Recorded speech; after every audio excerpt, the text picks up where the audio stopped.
On est de retour en plateau, on va profiter de cette pause pour faire un tour de rencontres qui se sont disputées ce soir. On va commencer avec la série entre Zug et Lugano du côté de la Corner Arena avec un Barofner dont on va parler ce soir qui fait un peu d'humour avec notre caméra.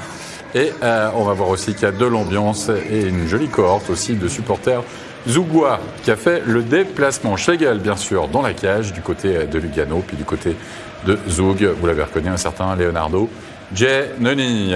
Et au niveau du match, ça va donner quoi? Le revenant Zender va ouvrir le score 1-0 à la 17e minute de jeu. On apprécie le travail d'Herzog. Zender qui a suivi, et c'est 1-0. Et ça montre, Laurent, toute la force finalement offensive aussi de cette équipe zougoise, la profondeur, on va dire, de fait.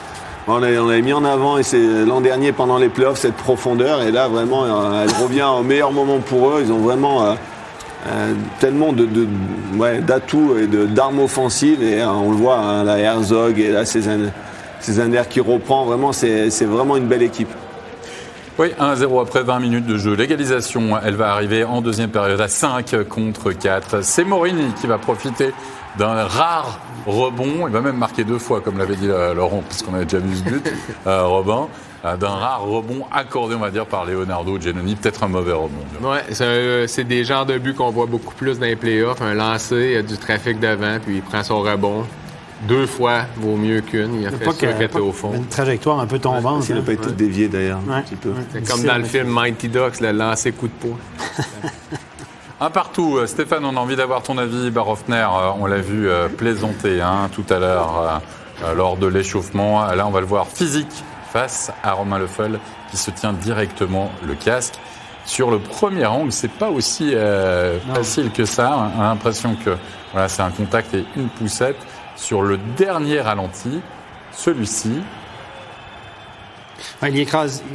Je pense qu'il touche l'épaule et la tête. Je pense pas que le contact primaire est contre la tête, mais il lui écrase la tête à la fin contre le plexi. Je pense qu'il glisse contre l'épaule, va contre la tête. Il y en a eu une à Bienne ce soir un peu semblable là, au deuxième tiers. Je me souviens plus quel joueur de Bienne c'était. Je pense que c'est Kohler. Toujours difficile à juger, les gars.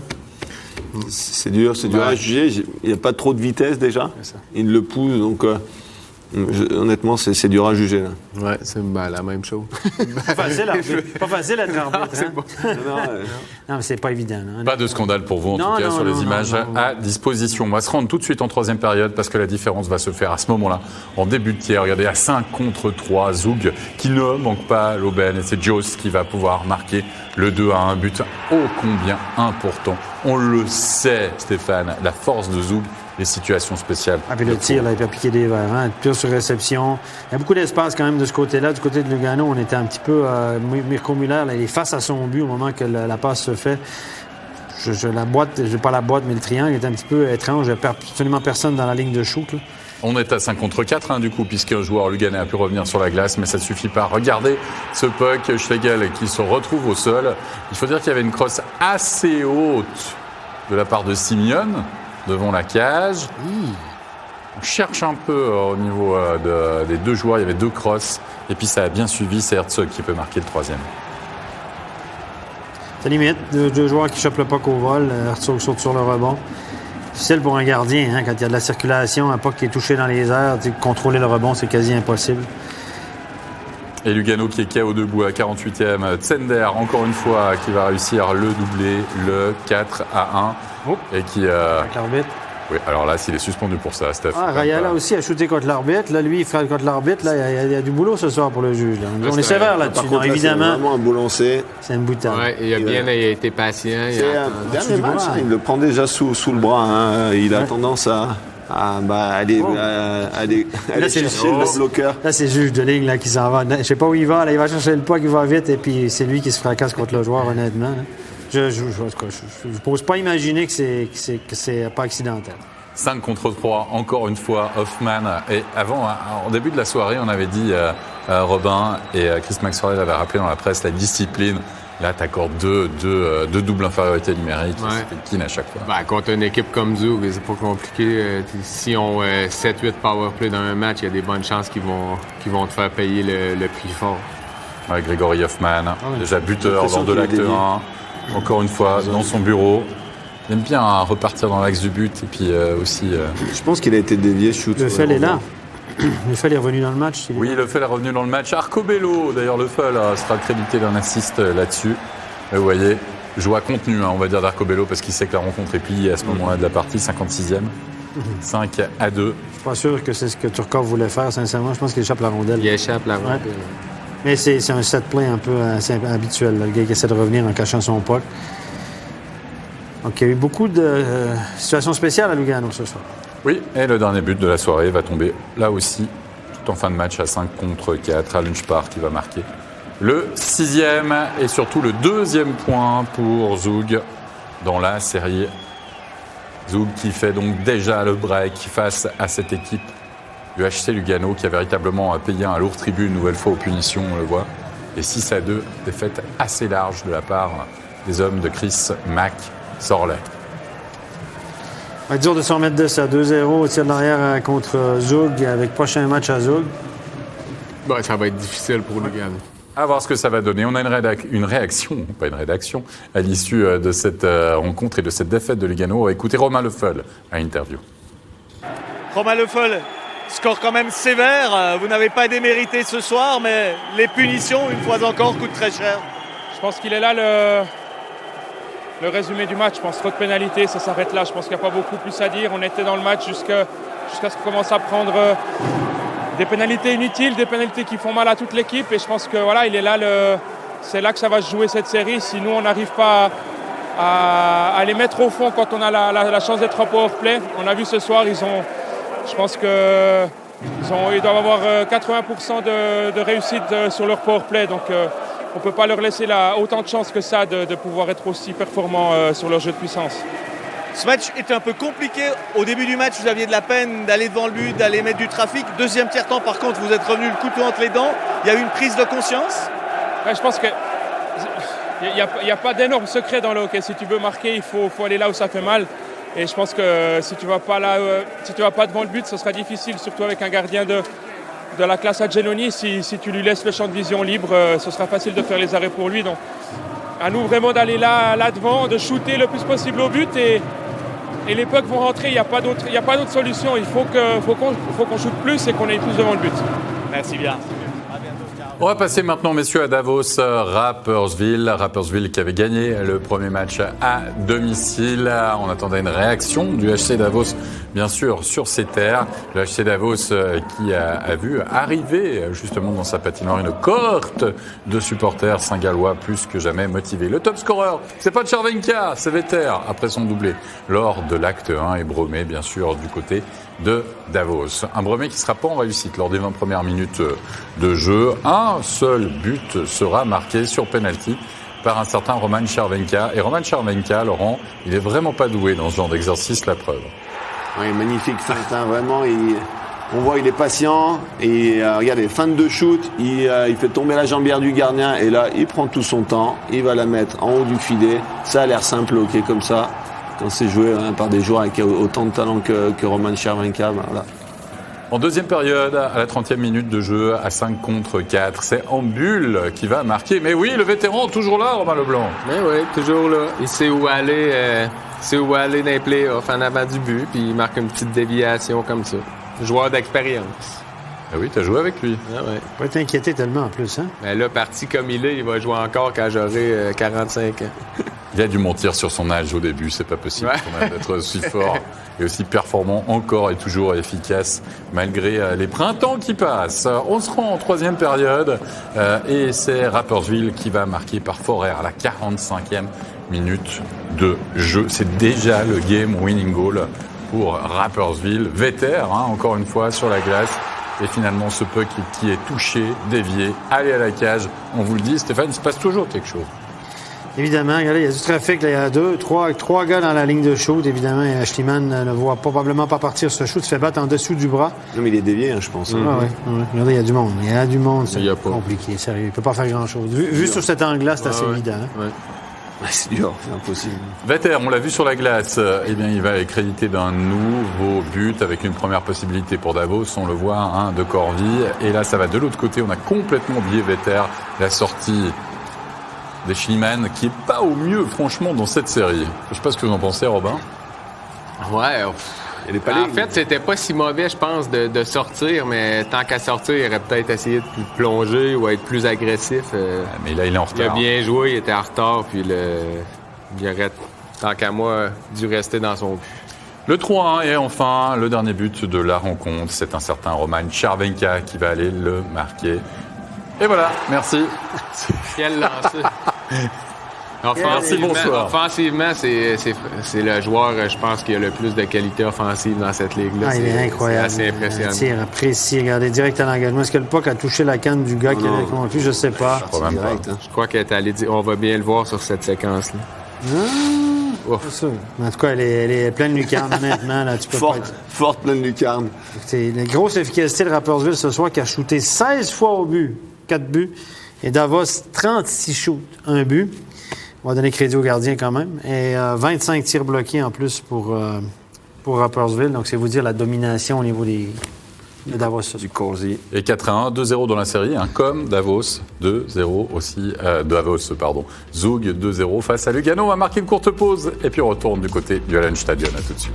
On va replonger justement dans ce match entre les ZSC Lions et Bienne, messieurs, revoir tout ce qui s'est passé du côté de Zurich pour cet acte 3. D'abord, au niveau des line-up, il y avait beaucoup de choses. Le retour de Garetro, toujours Kovar au niveau du gardien dans la cage. Vous pouvez se poser des questions. Puis là, c'était la surprise du chef, Elien Pope. Choix tactique, nous a dit Tormenon en avant-match.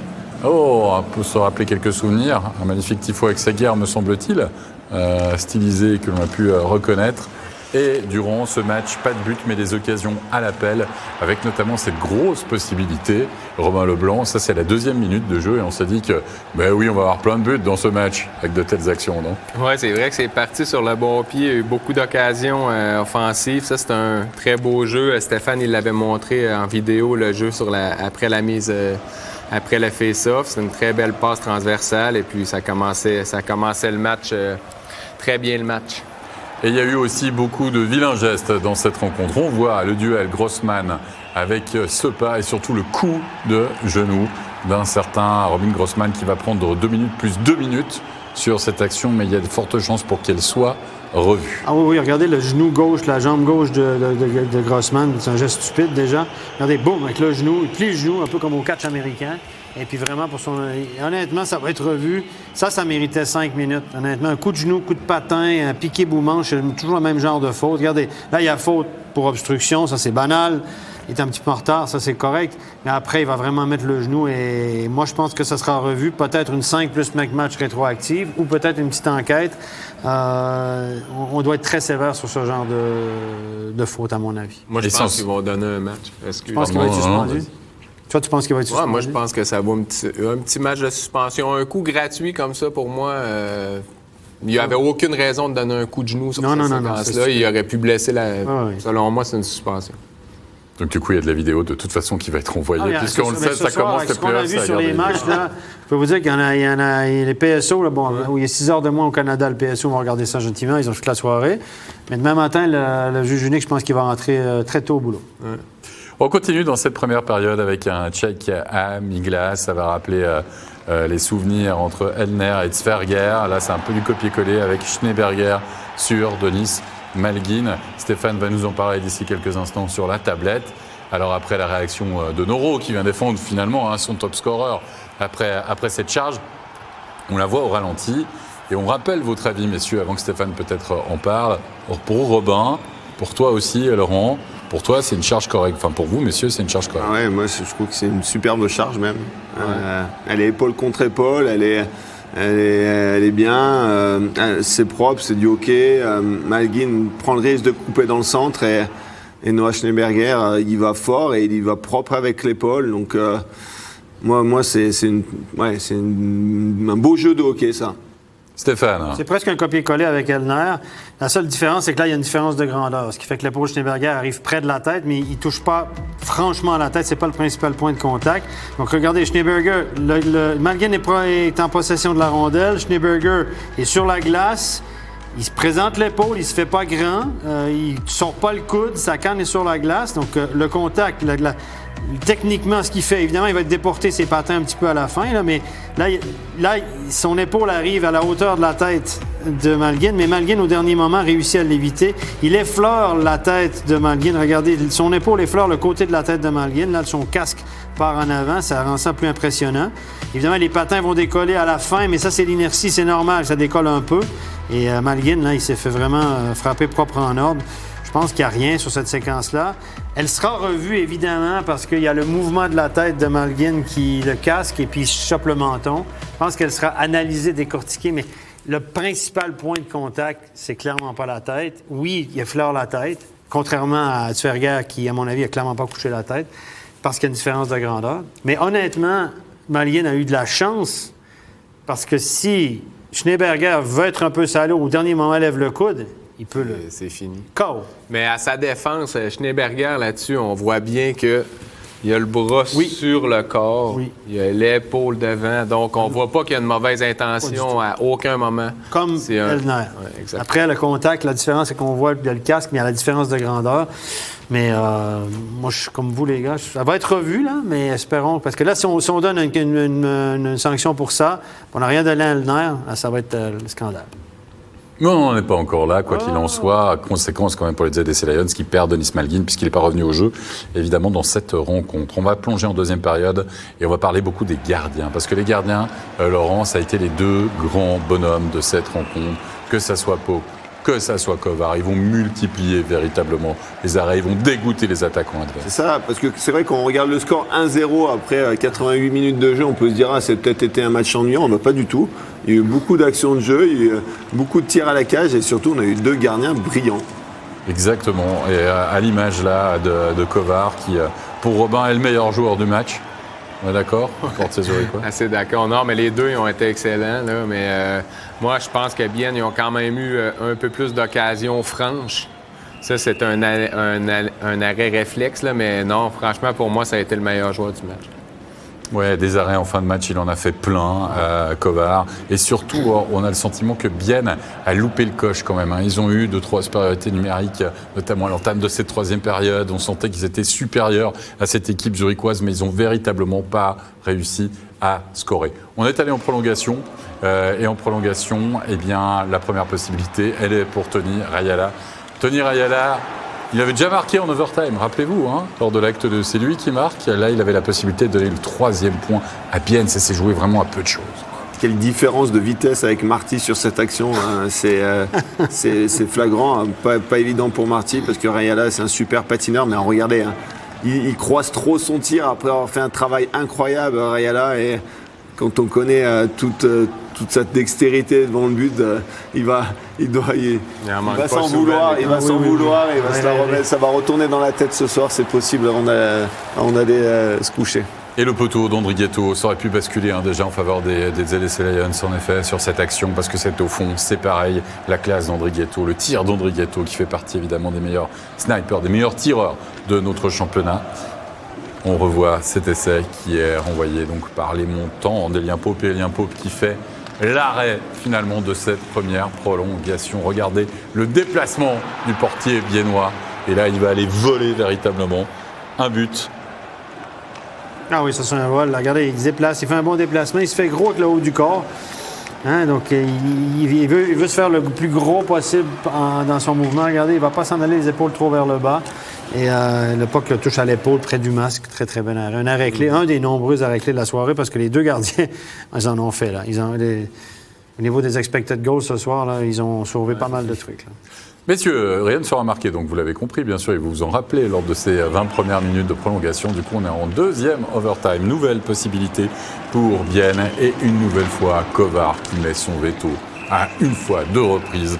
On voit Schlepper, on voit également Yakovenko, mais voilà, ça ne marche pas, Robin. Non, ça n'a pas rentré. C'est de valeur un peu pour Bienne parce que sur l'ensemble du match, il méritait quand même mieux. Il aurait presque mérité de gagner le match, puis il aurait pris les devants 2-0. Mais là, à 2-1 contre Zurich, c'est complètement une autre série qui est reparti. Rappelez-vous, lors de l'acte 2, un Kovar qui se fabrique un peu un but avec Gehring sur lui dans les dernières secondes, qui permet finalement à Bienne de décrocher les prolongations et de passer l'épaule. Et bien là, c'est lui véritablement qui a presque ramené un point à lui tout seul, parce que de l'autre côté, il faut évidemment un buteur, et c'est Chris Baltisberger. C'est souvent l'histoire de ces matchs-là, non? On trouve pas? Oui, après c'est une belle relance de Kivisto, et là il prend un très bon shoot, et qui va, regardez, belle passe dans le milieu de Kivisto. Et moi j'aimerais bien voir, mais je ne sais pas s'il n'est pas un peu dévié par le défenseur. Je pense pas qu'elle a dévié. Elle est papillonnante. C'est ça qui est très dur pour un gardien quand elle est papillonnante comme ça. La trajectoire, et les gardiens ils ont du mal à lire ses shoots. Il a bien croisé son shoot. Oui, c'est ça. Il va du sens opposé. Pour un gardien, c'est difficile. Et il traverse la ligne médiane aussi. Quand on traverse la ligne médiane et qu'on traverse perpendiculairement cette ligne-là et qu'on justement on shoot, le gardien est en train de se déplacer et là il shoot à l'opposé du déplacement et c'est un très bon shoot plein lucarne, donc par le 13e joueur de Zurich. Et pourquoi il a joué? À cause de la blessure, ou grâce à la blessure. Et ça peut être un point, un point tournant dans la série. On a dit Schneeberger, grosse mise en échec, sort le meilleur joueur de l'autre côté. Évidemment, le but, c'est pas de sortir un adversaire sur blessure, mais si le check est correct, c'est un jeu clé dans la série. Malgin n'est pas revenu, on n'a pas de diagnostic, peut-être juste secoué. Espérons que c'est pas très grave, mais ça peut changer. Ça a changé les moments après l'absence de Malgin. Zurich était perdu au deuxième tiers. Après, ils ont quand même croché par la suite. Mais ce match-là est clé parce que si Zurich, évidemment, à 3-0, c'était pas la même chose. Là, maintenant, Zurich, ils ont cette qualité, c'est d'avoir encore deux étrangers, Kneville et Kruger, qui peuvent mettre en place de centre. Donc, il n'y a pas beaucoup d'équipes dans la Ligue qui peuvent se permettre ça. Ils peuvent remettre Ludo Weber à la place de Kovar, même si Kovar a été incroyable ce match-là, mais Ludo Weber, c'est un gardien de qualité, donc ils peuvent se permettre ça. Ils vont avoir pas mal de choix à faire qui peuvent déterminer la suite de la série. Même sans Malgin, ils ont quand même encore des cartes en main pour gagner cette série. Ce soir, on s'est interrogé sur le choix des deux gardiens. On s'est dit pourquoi il laisse Kovar dans la cage, enlève un étranger. Finalement, ça a été une bonne décision. De part et d'autre, les gardiens ont été magnifiques. Sans ça. Justement, tu parles de gardien. On va écouter celui de Bienne à l'interview. On va écouter Elien Pope. Elien Pope, on imagine que ce n'est pas le résultat auquel vous attendez, mais quel match ce soir? Ouais, je pense que c'est difficile. C'est une pilule difficile à avaler, mais il faut qu'on digère ça le plus vite possible maintenant. Je pense qu'on a fait un super match défensivement. Il nous manque un brin de réussite peut-être, mais l'important maintenant, c'est pas de se laisser abattre. C'est finalement 5 points perdus. Il faut qu'on remette ça mardi à Bienne. Personnellement, est-ce que vous attendiez à disputer ce match-là? Ouais, il faut être prêt à tout. J'ai été averti hier. Pour moi, c'était un gros challenge, c'est clair. Mais c'est frustrant. Maintenant, il faut oublier ce match-là, tourner la page pour passer à la rencontre suivante dans moins de 48 heures. Exactement. Je pense maintenant l'important, c'est de récupérer le mieux possible, oublier ce match, regarder les petits détails qu'on peut mieux faire et remettre une bûche mardi à Bienne, comme j'ai dit. Merci Elien, bonne rentrée. Bonne rentrée, merci. Congé demain, congé lundi. Allez, pour tout le monde, parce que deuxième prolongation, il va falloir soigner les bobos, là, puis pas forcer. Pour la récupération, il y a du boulot. Là, les fitness trainers, la nutrition, les massages, la récupération, gros boulot demain. Pas de faire de bêtises en rentrant au niveau de la nutrition notamment. Messieurs, dernière rencontre de la soirée, dernière série. On va parler bien sûr de la série entre Fribourg et Lausanne, cet acte 2 du côté de la Vaudoise Arena. Surprise du chef ou pas, Tobias, Stéphane, dans la cage, on essaye quelque chose. On sait qu'on a deux gardiens de qualité, Reto Berra, indiscutable dans la cage fribourgeoise, et on a fait le plein du côté de la Vaudoise Arena. Évidemment, grosse ambiance. Deux gardiens qui vont beaucoup moins être à la fête que dans la série entre Zurich et Bienne, en tout cas sur ce match-là, avec l'ouverture du score à 5-4. Gunderson, c'était pas pour l'instant véritablement ses playoffs, dirait-on, en cette fin de saison, mais il marque un but important et Fribourg toujours aussi efficace en powerplay. C'est un très beau but, puis le screen de Julien Sprunger là-dessus, il est à noter parce que je veux dire, il peut rien voir, Tobias. Il peut absolument rien voir, peu importe où il lançait sur le côté, il marquait. Exact. Mais Lausanne ne va pas douter longtemps. Regardez, une minute plus tard, c'est Garnat qui va aller marquer l'égalisation. Garnat qui a soutenu l'attaque, mais qui se retrouve, Laurent, bien seul dans le slot. C'est tout un jeu de mini, là, vraiment, qui va se jouer. Diaz, il fait une passe pour lui-même contre la bande et il retrouve Gernat qui se retrouve étonnamment seul. En fait, il y a les deux joueurs, Sandro Schmidt et Diaz qui sont allés sur le même joueur et Gernat qui se retrouve seul et qui se fait pas prier pour marquer ce but-là. Évidemment, l'égalisation, mais beaucoup de buts dans cette première période, puisque Beson va marquer le 2-1. Lausanne qui va prendre possibilité avec d'abord l'occasion pour Joël Genasi. Gros arrêt de Bérac, je sais pas si... Il n'a pas réussi à lancer comme il voulait. C'est quand même Reto qui va fort. Quand même. Ouais, de la mitaine. Quand on le regarde au ralenti, on se dit c'est pas possible ce qu'il rate, mais quand dans l'action, ça va beaucoup plus vite. C'est compliqué, il se retrouve sur son back-end et tout. On va le voir le 2-1 de Beson maintenant, avec cette réussite. Et la passe de Berchi, elle est incroyable. Parce qu'on voit bien, Berchi, c'est même pas qu'il est en déséquilibre, c'est qu'il est en phase de plongeon, là, alors, au final.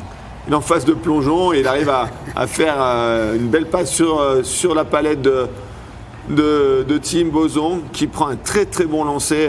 Il est connu pour avoir un bon lancer et dans une bonne position. Et c'est pas évident pour Reto de faire l'arrêt. Lui, je pense que ça faisait 19 matchs qu'il n'a pas marqué, Beson, sauf erreur. Mais Gauthieron va égaliser Schmid, qui égalise assise de Yecker et de Di Domenico, le mano à mano, le chassé-croisé. Ils ont joué un peu de chance là-dessus. Il a manqué son lancer, ce qui a fait une passe parfaite, one-timer au milieu. Donc. Mais ils sont très opportunistes en powerplay. Fribourg, il faut leur donner. C'est vrai qu'on a vu deux assists. 5-5, celui-là. On a vu deux assists quand même assez intéressants, messieurs. Entre Berchi qui plonge et qui presque arrive à mettre vraiment une passe incroyable. Et là, la canne fantôme de Yecker qui finalement donne. Mais il faut voir aussi à quel point Sandro Schmidt était prêt. Il a vraiment très bien réagi parce que on a bien compris que Yecker n'avait pas fait exprès de faire cette passe, mais il était tout de suite en position. Il a envoyé un très bon shoot. Donc ça montre aussi, ça c'est de la qualité pour mettre ce but. On va se rendre maintenant, si vous le voulez bien, messieurs, en troisième période, puisque rien ne sera marqué lors du deuxième tiers. Et à la 47e minute de jeu, Elner qui va aller marquer et faire exploser la Vaudoise Arena. 47e minute de jeu, à l'assist une nouvelle fois un certain Berchi. Berchi qui fait un superbe move, un 360 et on voit, c'est un shoot qui est dévié d'Elner avec un peu de réussite sur ce but. Mais Rossi, oui, tout à fait, qui veut dévier, qui veut bloquer ce shoot et malheureusement qu'il le dévie. Et pour Reto, c'est très dur d'arrêter ça. Mais une minute plus tard, 48e minute de jeu, c'est Marchon qui va aller marquer un but qui va poser problème au niveau de l'arbitrage, puisqu'il y a un slashing. Regardez votre écran, regardez le slashing de Marchon sur Milly, il enlève la canne des mains. Et non seulement ça, Milly ne peut pas jouer. Je l'ai sur la tablette, on peut la regarder. Mais regarde, c'est évident. La Marchon slash à deux mains. Milly perd sa canne. Il ne peut pas jouer contre Souter. Il ne peut pas non plus empêcher Marchon de shooter. Marchon, on avait marqué un à jouer semblable comme ça. Il avait commis une faute sur un adversaire devant la cage pour se libérer en powerplay. On va la regarder. Évidemment, c'est assez simple à analyser. Vous allez voir par vous-même. Là, je ne prends pas... faut pas être arbitre de hockey pour voir ce que Milly va faire. Regardez bien. Donc, évidemment, Marchon, là, tout va bien. Il prend position. C'est un bon travail de Marchon. Mais regardez bien, au moment où Souter va arriver, bam, slash, prépare de la canne des mains à Millet, le fait tomber. Évidemment, là, il sort le Millet du jeu, il reçoit le puck, il marque. C'est assez évident. C'est une faute. Je n'arrive pas à m'expliquer pourquoi on ne l'a pas pris, parce que c'est une faute qui est... Le R2, l'arbitre qui est à côté du but, il regarde l'action, il y a des joueurs devant lui. Mais c'est le R2 qui doit prendre tout ce qui est obstruction, on va dire away from the puck, est évidente. Il l'a dans l'axe et tout. Tu vois un gars qui perd sa canne, qui fait le mouvement. Pour moi, c'est une pénalité. Je sais pas, il regardait peut-être ailleurs. Je ne m'explique pas pourquoi on ne l'a pas pris, sincèrement. Elle est très conséquente, évidemment, à ce moment-là du match. Les gars, c'est toi, Laurent, qui l'avait vu. C'est toi qui regardais le match, c'est toi qui l'as vu. Pour moi, c'est une pénalité évidente. Et après, Nathan, il faut quand même lui rendre crédit parce que il fait le bon geste après, il reçoit le palais, il la met plein de lucarne. Mais avant, c'est dur pour les joueurs parce que quand il y a des fautes comme ça, il y a une grosse frustration d'injustice qui naît. Mais c'est dans les playoffs, comme ça. Dans les playoffs, tout est tellement important. Et là, c'est vrai qu'il aurait dû avoir 2 minutes de pénalité donc, pour Fribourg, et au lieu de ça, il y a 3-3. Il y a eu quelques décisions comme ça dans ce match-là. Que ça soit autant pour Fribourg que Lausanne, peu importe, mais j'aime pas trop quand il y a des décisions qui peuvent jouer sur le. Il y a un surnombre à la fin du match résultat, aussi. Moi, ça m'embête. Il y a eu un surnombre à la fin du match sifflé contre Fribourg. Ben, vous l'avez vu, vous. Pour vous, il y avait surnombre. Ou bien? Oui, pour nous, il y avait Oui, il y a surnombre. Le joueur, au moment où le joueur de Fribourg rentre sur la glace. Ça tient pas grand-chose, mais au moment où le joueur touche le puck, le joueur de Fribourg a encore les deux patins sur la glace. Mais d'ailleurs, c'est le joueur qui rentre sur la glace, il doit faire attention. Quand on vient juste de rentrer, qu'on prend le puck, il y a quand même un risque que le joueur. Oui, on fait attention à ça. Après, tu dis, l'arbitre aurait dû laisser passer, mais c'est pas vraiment de zone grise. Si le gars est sur la glace, c'est sur la glace. Ça pas pu. Lausanne n'a pas marqué là-dessus, donc il n'y a pas eu de conséquences, heureusement. Mais c'est vrai que ça fait beaucoup de petites décisions qui cumulées. Peut-être les arbitres pour s'excuser après le match. Vu le powerplay de Lausanne, il n'y avait pas un grand risque. Non. Mais vu le powerplay de Fribourg, il y avait un plus grand risque. Oui. Messieurs, je sais qu'il est tard, on a encore des images à montrer. Est-ce que vous ne voulez pas discuter des images sur lesquelles on peut discuter plutôt que discuter d'une action dont on n'a pas les images pendant à peu près 10 minutes, puisqu'apparemment vous êtes en plus tous d'accord. 4-3, Fribourg-Gotteron, Kylian Motet qui va marquer. Il avait déjà marqué lors de l'acte 1. Il faut se rappeler quand même, Robin Leblanc. Les Fribourg retrouve sa production offensive au meilleur des moments. Ouais, c'est une équipe qui s'est marqué des buts. Kylian, il est très opportuniste. Ça fait quelques saisons de 15-20 buts qu'il fait. Il a prouvé qu'il était efficace puis qu'il avait un bon lancer. Mais par contre, là-dessus, je pense que Stéphane aimerait revoir le lancer. Dans son bureau, un peu. Hein. Ouais, c'est son endroit en powerplay, c'était pas en powerplay, mais une grosse qualité. Ouais. On tente le tout pour le tout du côté de Lausanne et Petit Net. Vous le voyez à 6 contre 5. Et Lausanne qui va finalement égaliser. Ken Yeager qui va pouvoir pousser ce puck au fond. Lausanne qui avait 3 étrangers sur 3 défenseurs sur la glace. On a mis Elner devant la cage. Elner devant la cage pour aller faire un écran. Tactique gagnante et a fait déranger le gardien un petit peu là, dans sa vision des choses. Sekatch n'était pas sur la glace, Garnat non plus. On a mis Genasi qui était profondément aussi. Donc, un coup de poker gagnant du côté de Lausanne. Très, très surprenant d'avoir 3 défenseurs, dont deux pratiquement en position offensive sur cette action. Ça a payé, hein, tant mieux pour Lausanne, mais c'est bizarre. Mais c'était un bon match. Okay. Non, c'était un super match, très plaisant. Vous l'avez suivi plus que moi, mais ça va on était en parallèle sur les deux et c'est vrai que c'était...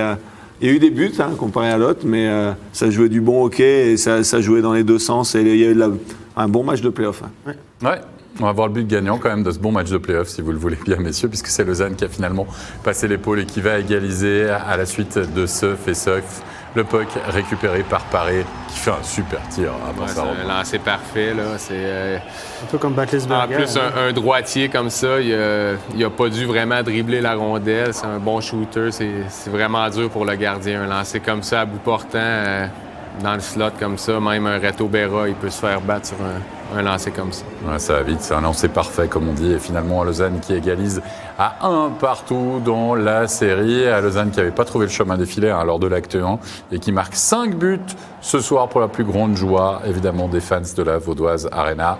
Et une série qui est peut-être partie pour durer. On a des réactions à l'issue de ce match. On va écouter une réaction du côté de Lausanne. Tim Boson, pour commencer.